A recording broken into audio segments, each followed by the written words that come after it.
ইব্রাহিম আলাইহিস সালাম আল্লাহর নবী। তাকে বলা হয় নবীদের বাবা, আবুল আম্বিয়া।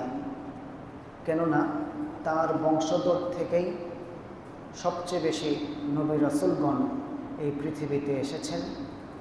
সর্বশেষ আমাদের নবী, শেষ নবী হযরত মুহাম্মদ সাল্লাল্লাহু আলাইহি ওয়াসাল্লাম, তিনিও ইব্রাহিম আলাইহিস সালামের বংশধর ছিলেন।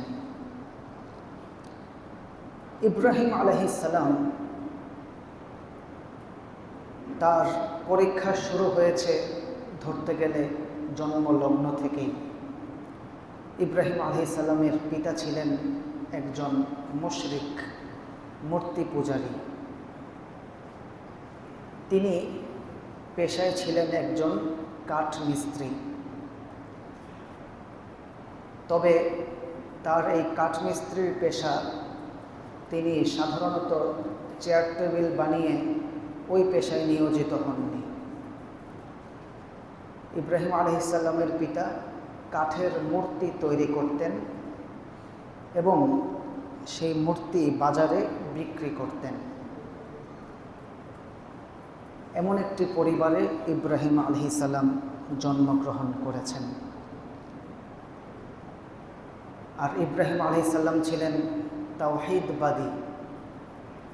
তিনি ইয়াহুদি ছিলেন না, খ্রিস্টান ছিলেন না, একজন প্রকৃত মুসলমান ছিলেন। আল্লাহ তাআলা তার উদ্দেশ্যে বলেছেন, মা কানা ইব্রাহিমু ইয়াহুদিয়ান ওয়ালা নাসরানিয়ান। ইব্রাহিম আলাইহিস সালাম ইয়াহুদি ছিলেন না, খ্রিস্টান ছিলেন না, ওয়ালাকিন কানা হানিফাম মুসলিমা। তিনি ছিলেন একজন একনিষ্ঠ মুসলমান। ইব্রাহিম আলাইহিস সালামের যখন কিছুটা বুঝ হলো এবং তিনি যখন আল্লাহর একাত্মবাদকে মনে লালন পালন করতে শুরু করলেন, তখন দেখতে পেলেন যে তার পিতা তাওহীদে বিশ্বাসী নন।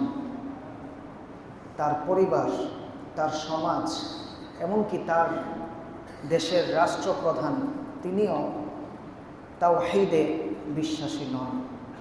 এমন একটি পরিবারে, এমন একটি সমাজে, এমন একটি রাষ্ট্রে জন্মগ্রহণ করেছেন ইব্রাহিম আলাইহিস সালাম। ইব্রাহিম আলাইহিস সালাম ইরাকে জন্মগ্রহণ করেছিলেন। ইরাকের বাবেল শহরে ইব্রাহিম আলাইহিস সালাম জন্মগ্রহণ করেছিলেন।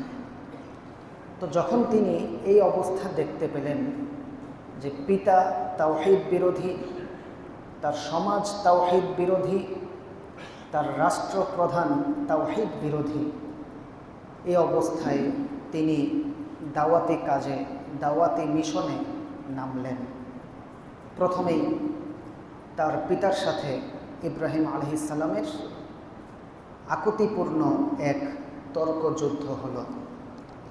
আল্লাহ তাআলা সেই কথাগুলো কোরআনে তুলে দিয়েছেন। আল্লাহ বলছেন, وَإِذْ قَالَ إِبْرَاهِيمُ لِأَبِيهِ آزَرَ أَتَتَّخِذُ أَصْنَامًا آلِهَةً إِنِّي أَرَاكَ وَقَوْمَكَ فِي ضَلَالٍ مُبِينٍ। সূরা আনআম ৭ পারার ১৬ পৃষ্ঠায় এই আয়াতটি আছে। وَإِذْ قَالَ إِبْرَاهِيمُ لِأَبِيهِ آزَرَ। ইব্রাহিম আলাইহিস সালাম যখন তার পিতা আজহারকে বলছেন, আতাত্তাখিযু আসনামান আলিহা, আপনি কি অনেকগুলো প্রতিমাকে প্রভুরূপে গ্রহণ করছেন? ইন্নী আরাকা, নিশ্চয়ই আমি আপনাকে দেখছি, ওয়া কওমাকা, এবং আপনার দলকে, আপনার সমাজকে দেখছি, ফি দালালিন মুবিন, সুস্পষ্ট বিভ্রান্তিতে। আপনি এবং আপনার সমাজ, আপনার দল সুস্পষ্ট বিভ্রান্তিতে আছে। এই কথা ইব্রাহিম আলাইহিস সালাম তার পিতাকে বললেন। আবার সূরা মারইয়ামের ৪১ থেকে ৪৫ নম্বর আয়াতের মধ্যে, সেখানেও ইব্রাহিম আলাইহিস সালাম তার পিতার সাথে যেই বিতর্কে নেমেছিলেন, সেটাও আল্লাহ তাআলা উল্লেখ করেছেন। আল্লাহ তাআলা বলছেন, ওয়াজকুর ফিল কিতাবি ইব্রাহিম ইন্নাহু কানা সিদ্দীকান নাবিয়্যা।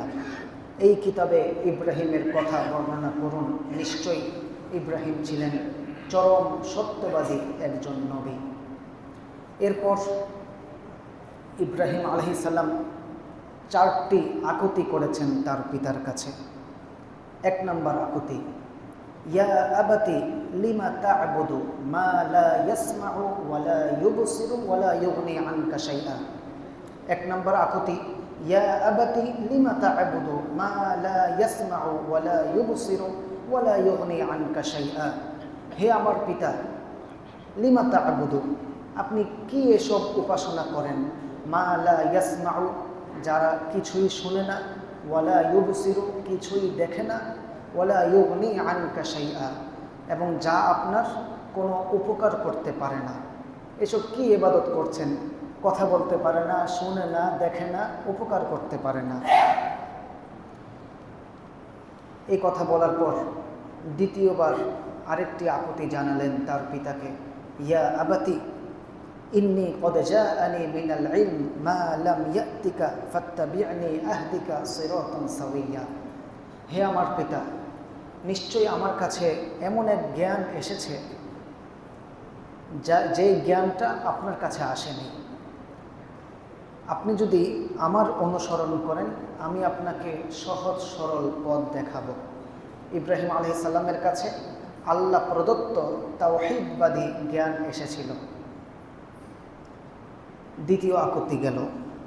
3 নম্বর আকুতি, তার পিতাকে বলছেন, ইয়া আবাতি, হে আমার পিতা, লা তা'বুদিশ শাইতান, আপনি শয়তানের পূজা করবেন না। ইন্নাশ শাইতানা কানা লির-রহমানি আসিয়্যা, নিশ্চয়ই শয়তান মহান দয়ালু আল্লাহর প্রতি অবাধ্য, নাফরমান। আপনি শয়তানের পূজা করবেন না। 4র্থ আকুতি, ইয়া আবাতি, এবার ভয় দেখাচ্ছেন, ইয়া আবাতি ইন্নী আখাফু আন ইয়ামাসসাকা আযাবুম মিনার রহমান, আমি এই আশঙ্কা করছি যে আল্লাহর পক্ষ থেকে আপনাকে আযাব স্পর্শ করবে। ফাতাকুনা লিশ-শাইতানি ওয়ালিয়্যা, এবং আপনি এই আযাবের দরুন শয়তানের বন্ধু হয়ে যাবেন।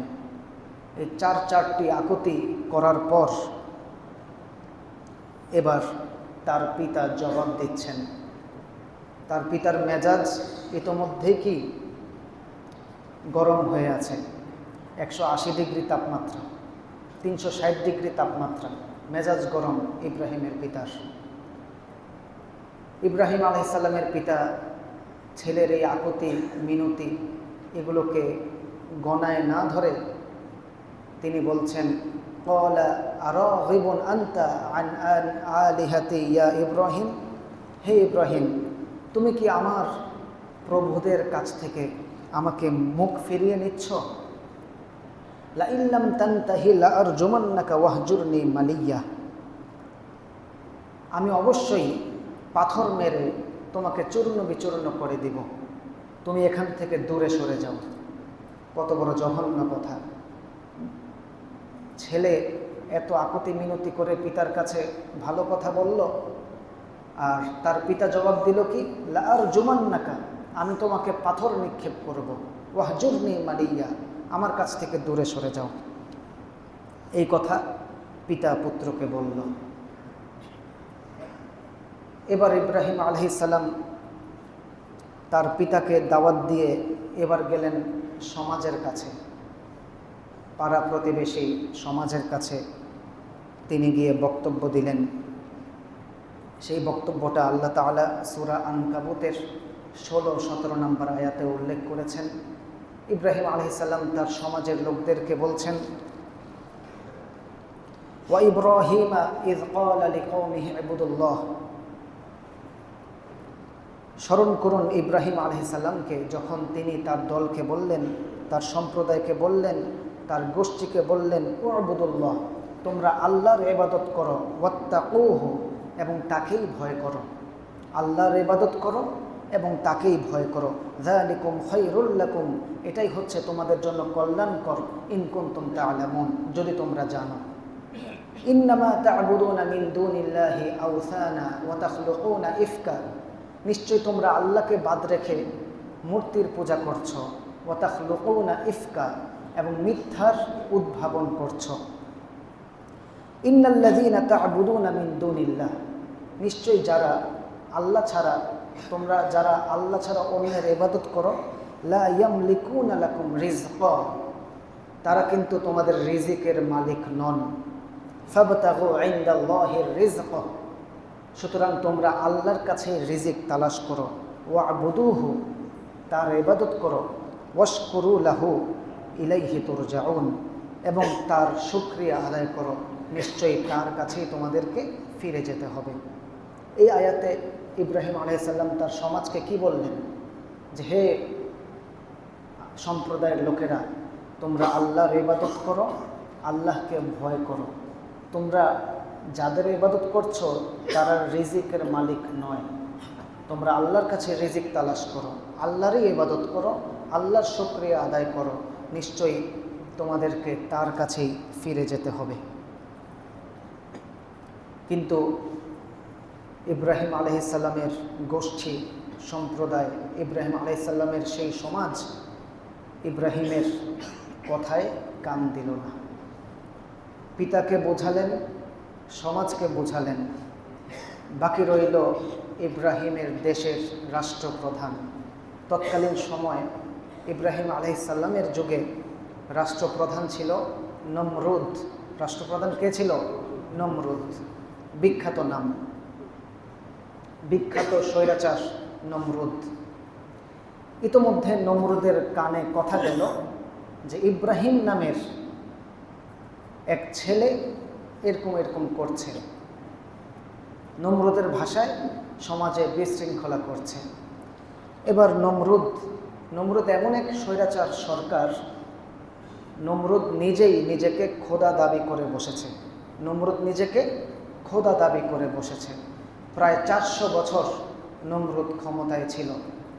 এত বছর ক্ষমতায় থাকার কারণে বেশি ক্ষমতায় মানুষের মাথা নষ্ট হয়ে যায়। ফলে নমরুদ নিজেই বলল কি যে আমি খোদা। নমরুদ বলল কি আমি নিজেই খোদা। এবার ইব্রাহিম আলাইহিস সালামকে নমরুদ তার রাজ দরবারে ডাক দিল। ইব্রাহিম আলাইহিস সালাম গেলেন তার রাজ দরবারে।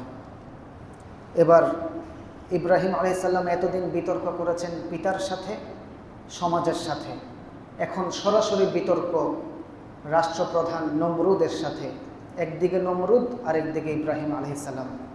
বিতর্ক শুরু হলো। সূরা বাকারার 258 নম্বর আয়াতে আল্লাহ তাআলা এই বিতর্কের কিছু কথা উল্লেখ করেছেন। বিতর্ক শুরু হলো। ইব্রাহিম আলাইহিস সালাম প্রথম যুক্তিতর্ক পেশ করলেন। ইয ক্বালা ইব্রাহিমু রাব্বিয়াল্লাযী ইউহয়ী ওয়া ইউমীত, যখন ইব্রাহিম আলাইহিস সালাম বললেন যে আমার রব তো হচ্ছেন তিনি যিনি জীবন দান করেন এবং মৃত্যু দান করেন। প্রথম বিতর্ক, প্রথম যুক্তি যে আমার রব হচ্ছেন তিনি যিনি জীবন দান করেন, মৃত্যু দান করেন। এবার নমরুদের পালা। নমরুদ বলে ক্বালা আনা উহয়ী ওয়া উমীত। নাউযুবিল্লাহ, কত বড় শয়তান! সে বলে কি আমি জীবন দেই, আমি মৃত্যু দেই। এখন তার এই যুক্তির পেছনে তো প্রমাণ পেশ করতে হবে। তো তার যেই কারাগার আছে, ওই কারাগার থেকে 2 জন আসামিকে, যারা মৃত্যুদণ্ডপ্রাপ্ত আসামি, ওই 2 জন আসামিকে নিয়ে আসা হলো বিতর্ক অনুষ্ঠানে।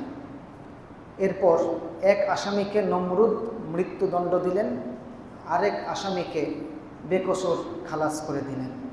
খালাস করে দিয়ে ইব্রাহিমকে বলছেন, দেখো আমি একজনকে মৃত্যু দিয়েছি, আরেকজনকে বাঁচিয়ে দিয়েছি, সুতরাং আমি বাঁচাই, আমি মৃত্যু দেই।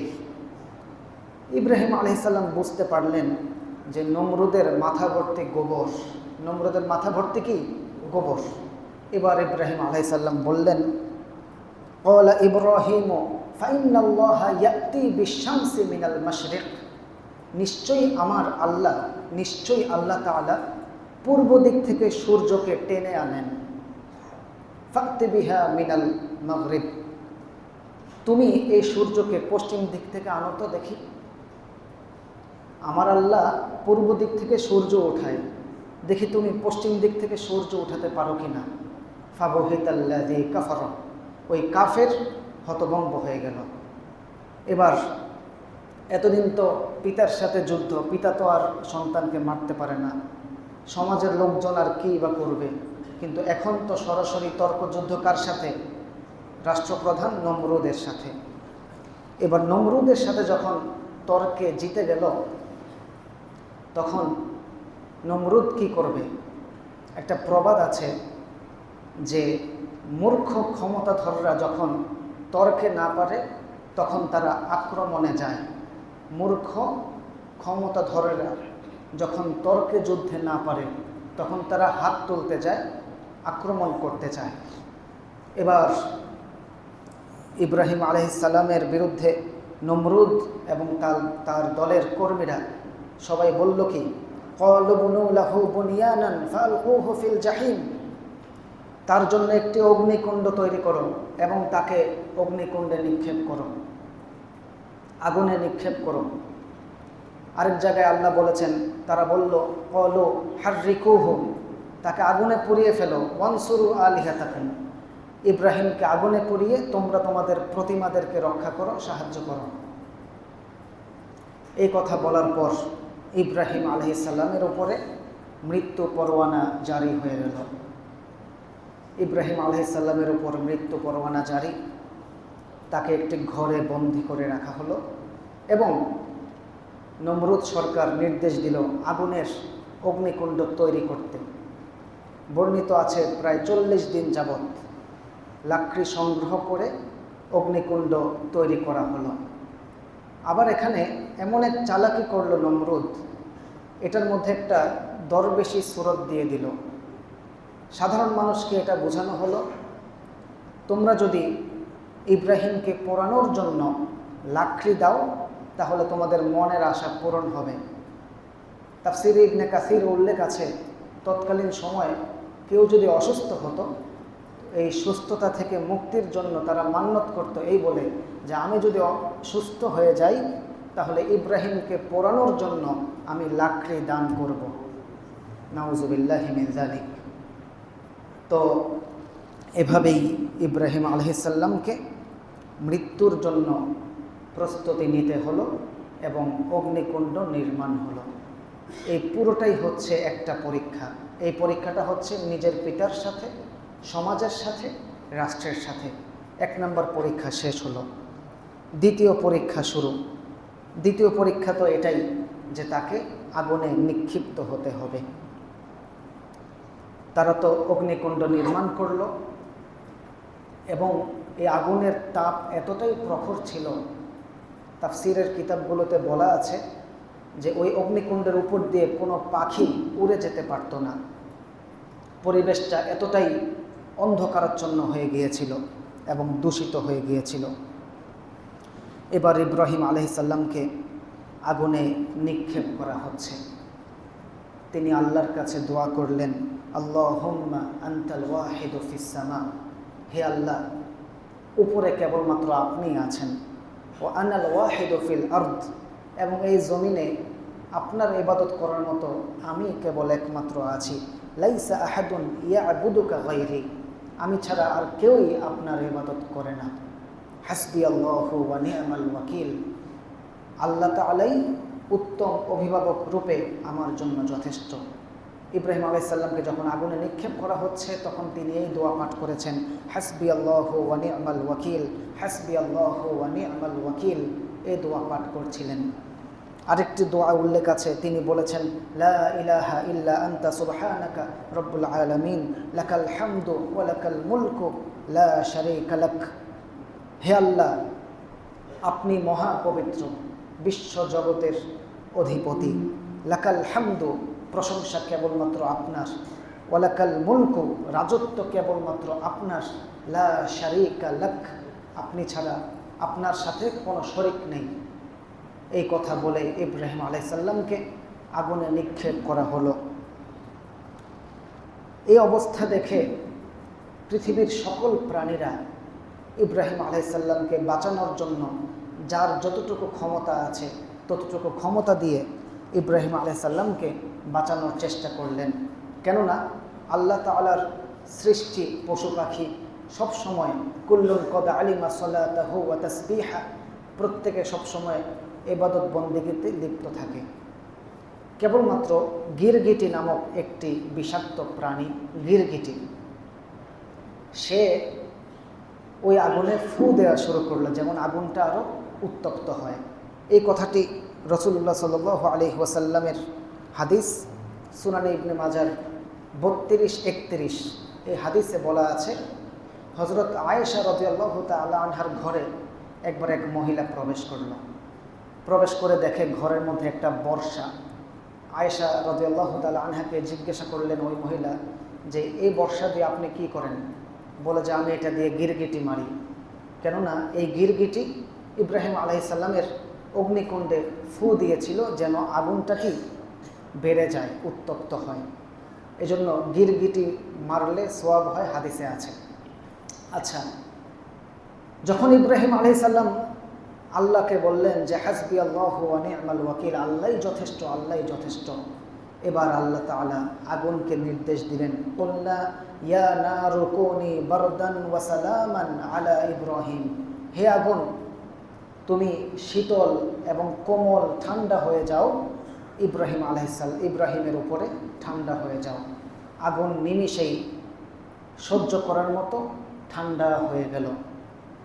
অথচ আগুনের উত্তপ্ততার কারণে আশেপাশের অবস্থা খারাপ, কিন্তু ইব্রাহিম আলাইহিস সালাম একটি জান্নাতি পরিবেশে আগুনের মধ্যেই থাকলেন। কিন্তু সেই আগুন ইব্রাহিম আলাইহিস সালামের একটি পশমকেও পোড়াতে পারেনি। এই আগুনে নিক্ষিপ্ত হওয়ার ঘটনাটা হচ্ছে তার জীবনের পরীক্ষাসমূহের দ্বিতীয়